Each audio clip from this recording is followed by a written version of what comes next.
Hello friends, welcome to GJ studies. இன்றைக்கி இந்த வீடியோவில் நம்ம எதை பற்றி பார்க்க போகிறோம் அப்படின்னா 18ஆம் தேதி வரைக்கும் கனமழை பெய்யும் அப்படின்னு சொல்லிட்டு இந்திய வானிலை ஆய்வு மையத்துலேருந்து தகவல் வெளியாகியிருக்கு.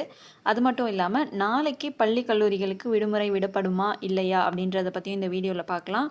அப்படி விடப்பட்டால் எந்தெந்த மாவட்டங்களுக்கு அப்படின்றத பார்க்கலாம். வீடியோக்குள்ளே போகிறதுக்கு முன்னாடி நீங்கள் இன்னும் என்னோடய சேனலுக்கு சப்ஸ்கிரைப் பண்ணலைன்னா சப்ஸ்கிரைப் பண்ணிக்கோங்க. பக்கத்தில் இருக்க பெல் பட்டனையும் கிளிக் பண்ணிக்கோங்க. அப்போ தான் அடுத்த அப்டேட்ஸ் வரும்.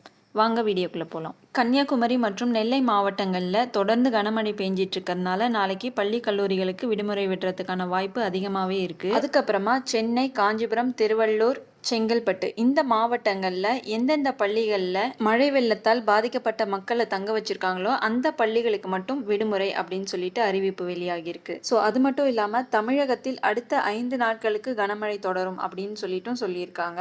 ஸோ இன்னும் நிறைய மாவட்டங்களுக்கு விடுமுறை விடுறதுக்கான வாய்ப்பு அதிகமாகவே இருக்குது.